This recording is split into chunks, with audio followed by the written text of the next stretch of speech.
telling you, use your fingers. At home, use your fingers. Hi, I'm Samantha Seneviratne. I'm here in the New York Times cooking studio, and I'm gonna be making skillet cookies. Pretty self-explanatory, right? Just a big cookie made in a skillet. It's not rocket science, but it is so good.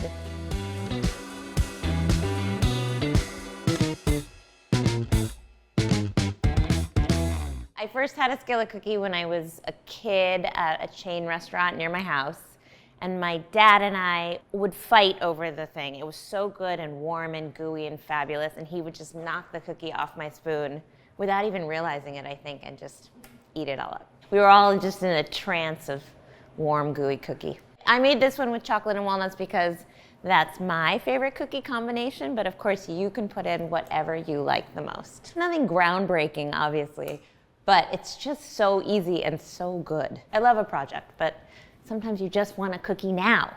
Okay, let's get started. So I'm gonna use a 12-inch cast iron skillet. You can use this, or you can use a regular skillet. Just make sure that the handle is oven safe.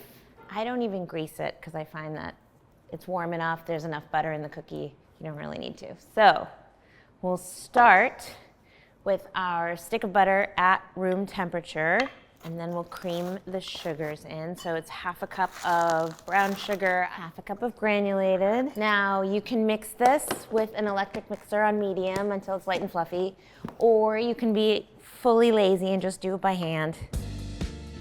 If your butter is nice and soft, you don't need a mixer. All right, that's mixed enough for me. I'm gonna add my egg, 1 large egg, technically at room temperature so that your butter doesn't solidify, but you know, it's not meant to be a fussy recipe, so let's keep it simple. Perfect. Now we'll add our vanilla extract. I think the recipe says a tablespoon, but I'm just gonna eyeball that. A little extra never hurt. And now we can add our flour. So that's 1.5 cups of flour. Let's see if this scale can handle it. So 192 grams, which is also 1.5 cups. 191. Okay.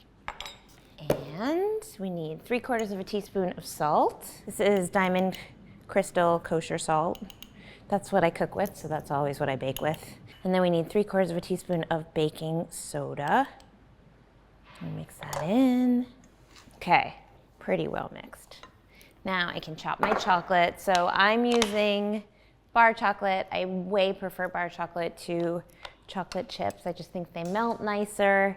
They create all different size pieces of chocolate. You get nice little pools of chocolate.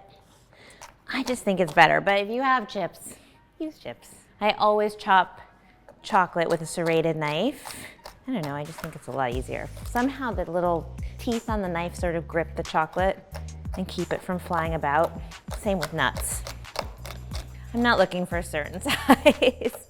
I sort of chip-esque size, but I don't think it really matters. You know, it's all kind of down to personal preference. Okay, in there.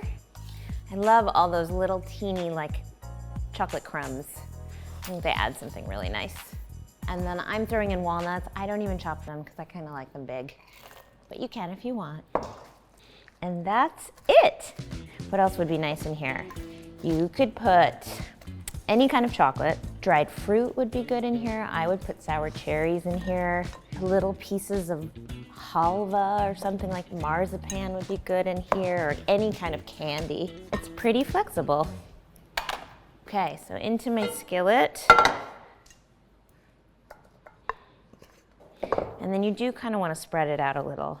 Depending on how soft your butter is, it's going to be a little firm or not, but you want to spread it out evenly. If you have an offset spatula, that works better than a spoon, but minimal dishes.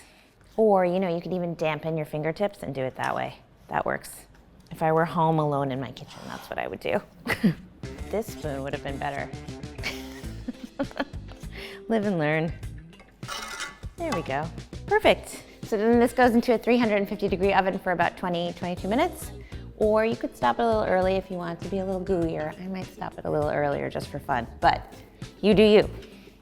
It's time. Yeah, that looks good. Just like a little bit of jiggle. Looks good. It smells good too. I probably said in the recipe to let it rest for 10 minutes because it's gonna be hot as heck in there. But I've been known to scoop in right away. If you scoop it out now, it's gonna be sort of soft and delicious. If you want, you can wait, an hour until it cools, and then you can slice meat pieces too. I like it gooey.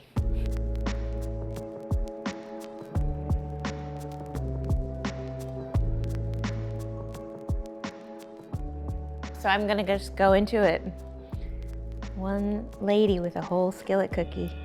Ooh, I love the whole walnuts.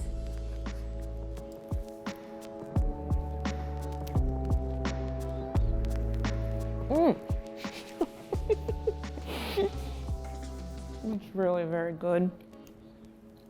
Oh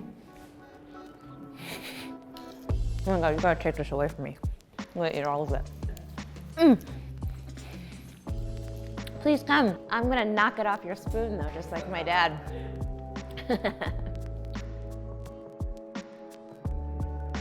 I'm gonna go right. Yeah, you can do that.